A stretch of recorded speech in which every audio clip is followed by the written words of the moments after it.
habíamos dicho ya, tratando este tema del segundo caso de COVID-19 en el departamento de Casanare, donde la persona fue atendida aquí, fue asistida en 2 ocasiones por un centro asistencial.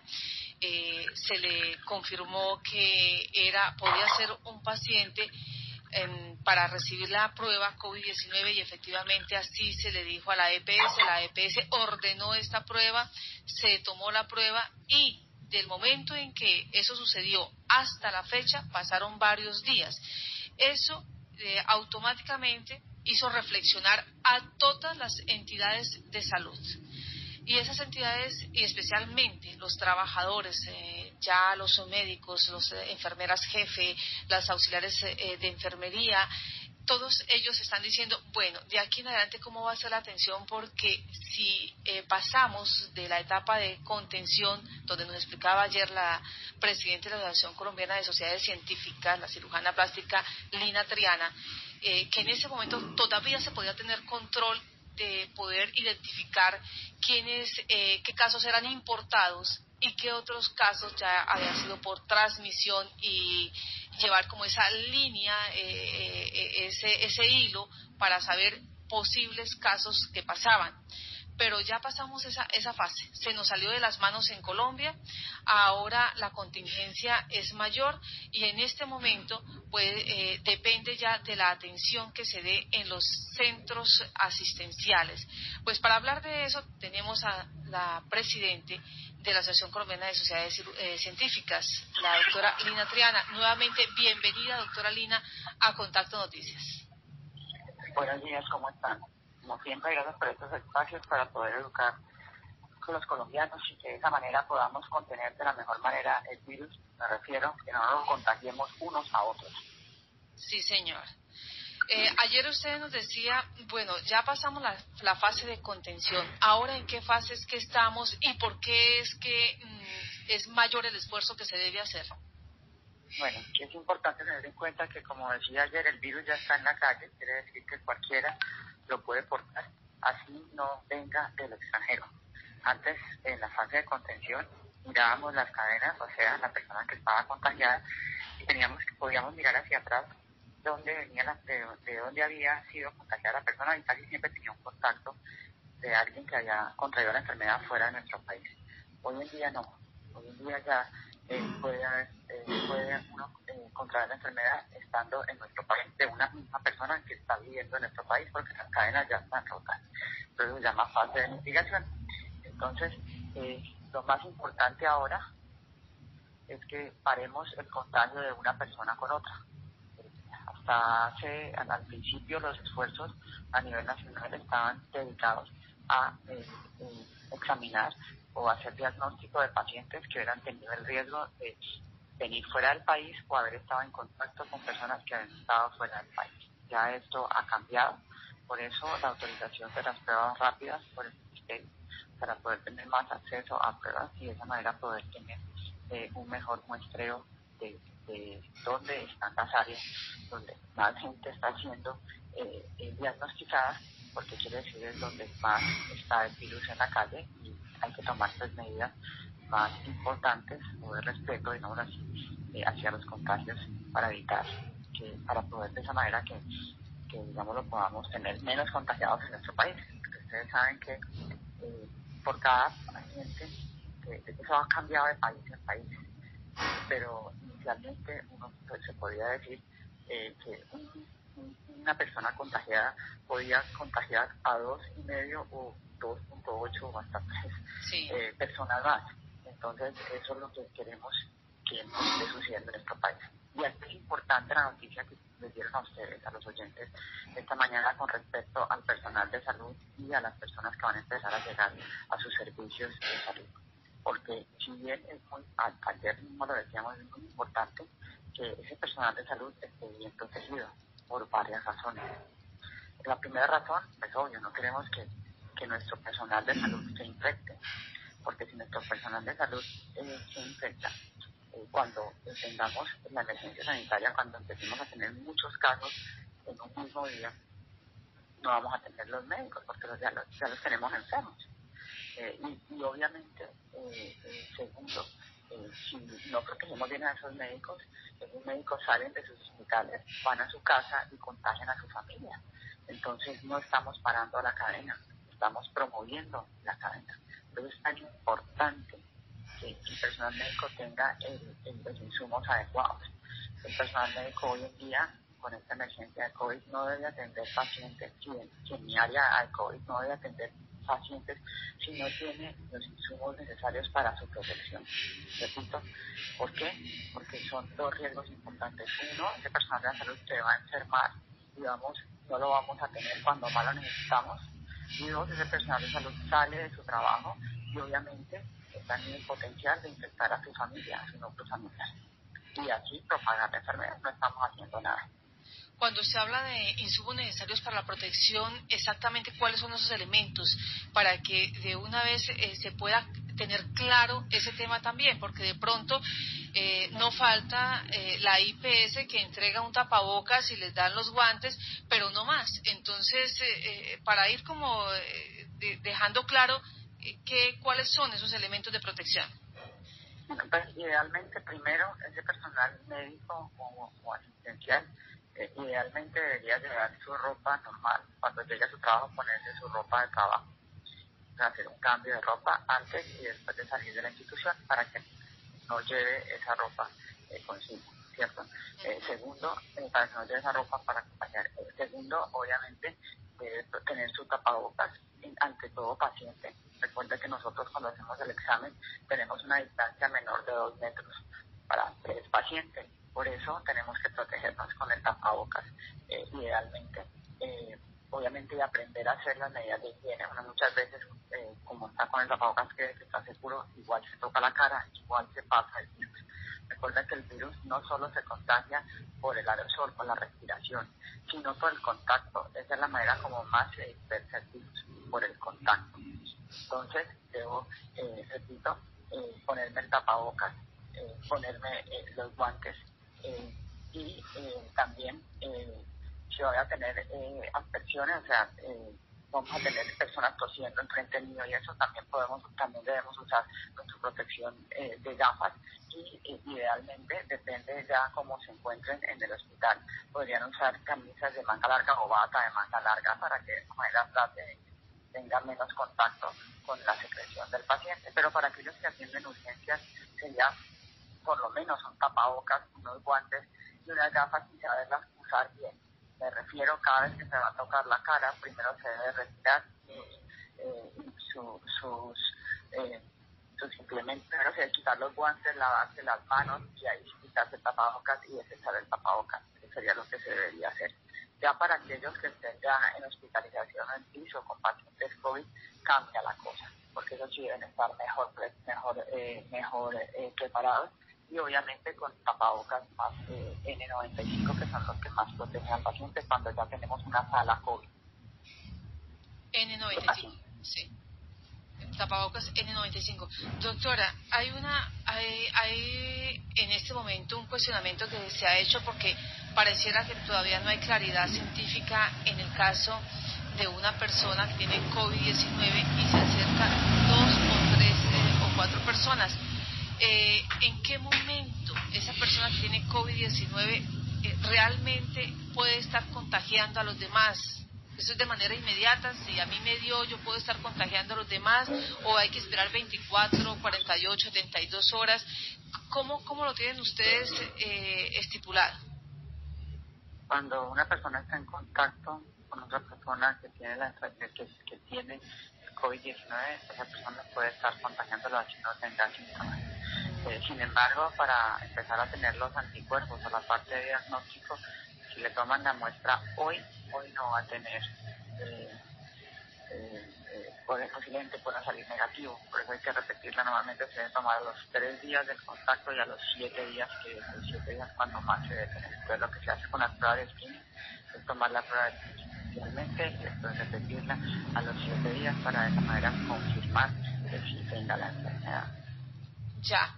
Pregunto esto porque el primer caso de COVID-19 que se presentó en el departamento de Casanare fue identificado el 20 de marzo, ¿sí? y posterior a esto se tomó prueba a varias personas. Gracias a la Divina Providencia todos salieron negativos, pero uno de ellos me decía, fue muy temprana la prueba, esa prueba debió hacerse a los 7, 8 días, nosotros no tenemos ni idea qué nos puede pasar después y presumimos que somos negativos, pero de pronto la reacción es después y terminamos contagiando a nuestras familias. Ninguno tiene sintomatología, todos están muy bien, pero a ellos les queda esa situación y por eso tomaron la decisión, algo muy responsable, hay que decirlo, de todas las personas, es hacer la cuarentena. Ellos tomaron la decisión de hacer el confinamiento y la mayoría en este momento todavía están en confinamiento, ¿sí? Pero quedó... Si usted estuvo con un contacto directo de COVID-19, usted se considera una persona que está en el riesgo rojo. Por más de que el examen le salga negativo, se invita a que termine su cuarentena. También tuvimos otro caso de otro paciente, creo que en Cali, de otra persona que estuvo en Cali, un taxista que transportó a una persona que era positiva, salió negativo y entonces no entendía por qué lo habían mandado a aislamiento obligatorio y no podía trabajar. Y esa es la razón. De todas maneras, debe tener el periodo de aislamiento por 14 días, así esté negativo. Así esté negativo. Sí. Bueno, esa es otra claridad entonces a los ciudadanos. Cuando se le tome el examen, así usted sea negativo, cumpla con la cuarentena. Depende. Si usted estuvo en contacto directo con una persona que salió positiva y el examen es negativo, igual debe hacer el aislamiento. En esos casos, no todo el mundo. Sí, señora. Bueno, en cuanto a la situación de la cuarentena, ¿por qué 14 días? Porque se ha visto que es el tiempo promedio en la aparición de los síntomas. Sin embargo, por ejemplo, en el Valle del Cauca estamos haciendo un cambio en el cuestionario de autoevaluación. Esperamos que salga pronto. Nosotros tenemos una página de la Secretaría de Salud Municipal y Departamental. Se llama Cali Valle Corona. Y ahí, usted se mete a la página, usted puede hacer una autoevaluación y darse cuenta si usted es verde, naranja o rojo para clasificarse. Si es verde, está en su casa tranquilo. Si es naranja, se le debe tomar la muestra, y si es rojo, debe acudir al centro para que lo testen, porque esa persona tiene mucho más riesgo de que sí sea positivo. Entonces, con este app lo que hacemos es clasificar las personas para que de esa manera tratemos de evitar el contagio. ¿Me repite la pregunta, por favor, que me hizo? Que creo que me fui por otro lado, qué pena. No, tranquila, es parte de ese test que nos está explicando. ¿Por qué 14 días de cuarentena? Ya, perfecto. Sí, gracias. Sí, sé que se me fue la idea. En esas preguntas de autoevaluación vamos a cambiar la pregunta que está a nivel de la guía nacional y vamos a colocar 19 días. Ajá. ¿Por qué 19 días? Porque los epidemiólogos que trabajaron en la optimización de esas preguntas para tratar de alcanzar esos pacientes no contagiados, que no tienen síntomas, pero que posiblemente están contagiados, que es la clave para parar la enfermedad, porque si no, ellos van a seguir contagiando.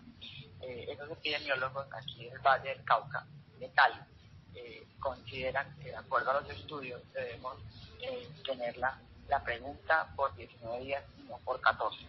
Pero a nivel mundial son 14 días porque es el día promedio. Pero se han encontrado personas que pueden tener síntomas hasta 19 días. Johan, por favor.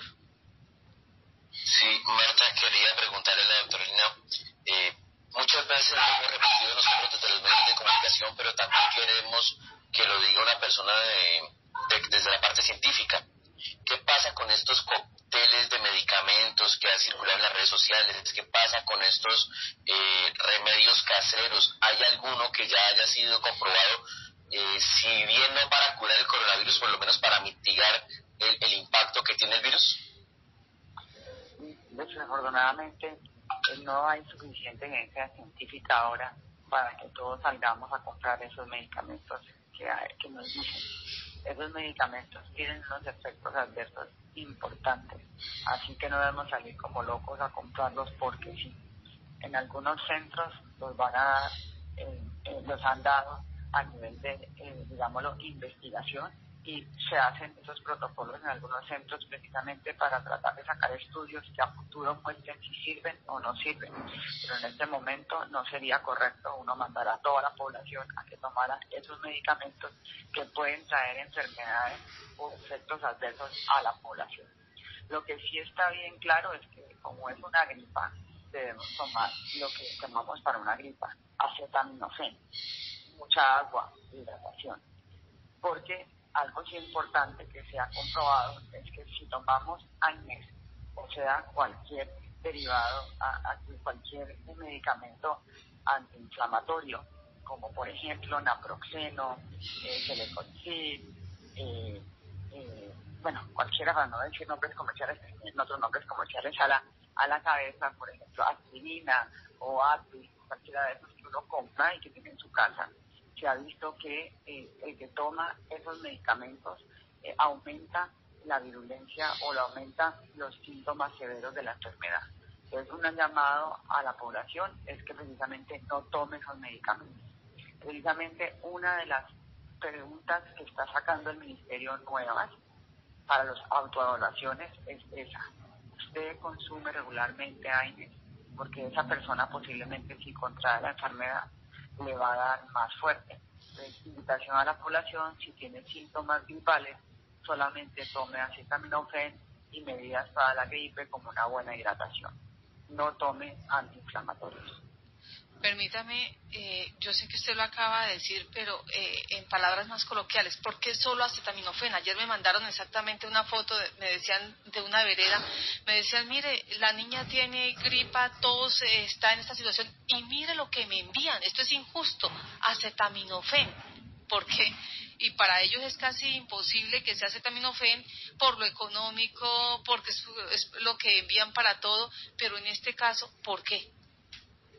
Porque, como le digo, antibiótico no se debe tomar para una infección viral, porque el antibiótico sirve cuando tenemos bacterias, no virus, y esta es una infección por un virus. Entonces no sería correcto dar un antibiótico, digámoslo, indiscriminadamente. Inclusive, algunos de los tratamientos que se han hablado, como la acitromicina para la enfermedad, para el COVID-19, se da es porque cuando uno tiene una neumonía bilateral viral, como esta que es agresiva, pues obviamente ahí sí puede invadirlo una bacteria, y por eso dan la acitromicina, pero ya es el paciente cuando ya se está complicando. Inicialmente, una gripa o una enfermedad respiratoria por virus no le sirve un antibiótico, primero. Y segundo, nosotros muchas veces, por ejemplo, estamos acostumbrados a que si tenemos fiebre, o por lo menos con los niños, cuando tienen fiebre, independiente que pasara esta situación del COVID-19, uno con mamá sabía, bueno, si tiene fiebre la voy a bañar, fiebre que no le baja, le voy a dar acetaminofén, y el último cartucho que uno quema es darle Advil o el antiinflamatorio, porque normalmente le baja la fiebre más rápido, aunque siempre el pediatra le recomienda a uno que no le dé el antiinflamatorio, pero le baja más rápido. Entonces, hoy en día no debemos dar ese Advil o ese antiinflamatorio, así sepamos que le baja más rápido la fiebre, por lo que acabo de explicar. Se ha demostrado en pacientes que lo toman, el virus le da más fuerte. Entonces sí, la medida básica, que es simplemente la acetaminofén para quitar los síntomas del malestar general y obviamente bajar la fiebre, que normalmente se presenta por lo menos 2 días de fiebre por encima de 38, que no baja. William. Doctora Lina, con los buenos días. Retomando el tema del personal médico, ayer incluso el presidente de la República, Iván Duque Márquez, se pronunció referente a los temas de estigmatización que se estaba presentando en algunos sectores del país, en algunas ciudades, con el personal médico, precisamente porque traían su uniforme. Ante esto, pues, ¿qué mensaje darle a la comunidad o qué acciones se podrían emprender para tratar de concientizar a la comunidad? Sí, es muy triste lo que está pasando con los que de verdad son los que más están expuestos a contraer sí es una realidad y por eso la gente ha interpretado de esa manera haciendo un rechazo hacia los trabajadores de la salud cuando están en transporte público o en áreas públicas. Sin embargo, uno, como explicaba al principio, uno puede llevar dos uniformes, es lo que puede hacer, o sea, llevan dos uniformes, uno es con el que entran a trabajar y uno es con el que andan en la calle. Eso es lo que la gente no entiende, ¿sí? Porque la gente cree que el profesional de la salud sale del hospital con su uniforme. Es importante informar que puede que tenga el uniforme, pero eso no se dice que con el uniforme estuvo todo el día trabajando. Se cambió el uniforme, que es lo que normalmente tenemos que hacer como profesionales de la salud en la rutina. Uno lleva un uniforme guardado y el otro uniforme. Sale de trabajar, mete el uniforme donde estuvo todo el día en una bolsa y el otro se lo pone para salir a la calle, llega a su casa e inmediatamente pone ese uniforme en agua caliente y ya, eso es lo que hay que hacer. Carlos. Doctora, buenos días. Dale. Doctora, volviendo al tema de los medicamentos, le quería hacer una preguntita. ¿Qué alimentos puede tomar la gente para fortalecer su sistema inmunológico? Si bien eso no hace que no le vaya a dar la enfermedad, sí les puede ayudar a llevarlo de una mejor manera. Bueno, para que eso salen tantas cosas por internet, entonces uno diría, no, pues tengo que tomar de todo. Entonces, que la vitamina C, pues en realidad siempre le han dicho a uno que la vitamina C le protege de la gripa, pero pues no, uno apunta a vitamina C no va a lograr que no le dé el virus. Lo más importante son las medidas del lavado de manos, las medidas de no estar a más de 2 metros de la persona. Y hay otras cosas como por ejemplo alcalinizar el cuerpo, pues sí, se sabe que si uno tiene el cuerpo más alcalino y menos ácido, eso va a hacer que uno esté más sano, pero no es porque no le va a dar la enfermedad, simplemente porque tú sabes que el cuerpo trabaja mejor, todos los procesos internos de nuestro cuerpo si estaban más alcalinos quiere decir simplemente tomar agua limón, pero entonces ahora no digamos que entonces vamos a tomar agua limón y con agua limón no nos va a dar la enfermedad, no, lo más importante, repito, son las medidas de prevención, y las medidas de prevención vienen a lo básico, un correcto lavado de manos, y repito, hay mucha gente que no ve que se lava las manos por cumplir, no sirve, lavémonos las manos, echémonos el jabón, frotémonos el jabón y lavémonos durante por lo menos 20 segundos. Yo siempre digo, cuente hasta 20, ni 1, ni 2, 3, 4, hasta 20. Y ahí ya sabe que se lavó las manos bien. De lo contrario, pues no está barriendo el virus, que es lo que ustedes saben que es lo que necesita barrer del sistema para poder terminar el contagio, disminuir el contagio. No se toque la cara. Nosotros nos encanta tocarnos la cara. No se toque la cara, no se la toque. Obviamente, si le da tos, pues tápese para que no salgan aerosolas a todo el mundo. Y si tiene mucha tos, ande con un tapabocas. Es lo mínimo que puede hacer para protegerse usted y proteger a los demás. Eso es muy importante. Entonces, antes de tocarse la cara, lávese las manos. Antes de comer, lávese las manos. ¿Sí? Tenemos que tenerlo, digámoslo ya como un vicio. Si bien que nos sirva una medida sanitaria que nos quede para siempre en nuestro sistema. ¿Cuántas veces uno tiene que decirle al hijo, lávese las manos porque vamos a comer? No, era una cara horrorosa porque tenía que no, que se vuelva un vicio. Voy a ir a un restaurante, me lavo las manos antes de sentarme a comer. Me siento, miro la carta y ya cuando ya estamos listos para pedir, ya pedimos, voy y me lavo las manos. Sí, y justamente lo decía. Siempre. Y justamente lo decía porque es que en internet aparecen cientos de remedios que le dicen a la gente cómo fortalecer el sistema inmunológico. Si bien es cierto, pues no lo va a eximir de que no le dé la enfermedad, pues sí le dicen a la gente que eso le puede ayudar a prevenir la enfermedad. Pero qué bueno que ya la doctora nos pueda hacer claridad sobre eso. Importante recalcar, que pena que vuelva el tema nuevamente del personal de salud, que creo que me quedó un poco por fuera. Y es que no tenemos por qué tener discriminación hacia el personal de salud, porque recuerden que ellos son los que nos están salvando. Sí, señora. Lo importante como personal de salud que somos es que somos responsables. Y yo no me quiero enfermar, quiero llevar la enfermedad a mi casa. ¿Cierto? Y de esa manera, nosotros como personal de salud vamos a tener las medidas responsables de salir del hospital y no transmitir o tener riesgo de enfermar a otros. Pues, doctora, para que la comunidad lo tenga en tranquilidad, es parte nuestra. Y es mejor que nosotros sabe cuidarse para que no nos enfermemos, si es que estamos todos los días enfrentados a enfermedades en el hospital. Claro que sí. Doctora Lina Triana, presidente de la Asociación Colombiana de Sociedades Científicas en nuestro territorio, gracias por estar en Contacto Noticias, gracias por regalarnos estos minutos para la Orinoquía colombiana.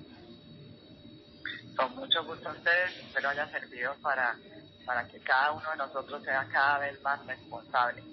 Entonces, de nuestra salud y también de la salud de los demás, porque eso es lo que tenemos, ese es el mensaje grande que nos debe quedar hoy en día con esta epidemia, con esta pandemia de COVID-19. Y dos, necesitamos que todos aquellos, digamos, los gobiernos y hospitales y clínicas se responsabilicen de que podamos, el personal de salud, tener esos insumos de bioseguridad. Son vitales no solo para que el personal de salud no se enferme, sino para que el personal de salud pueda salir y no contagie a los demás.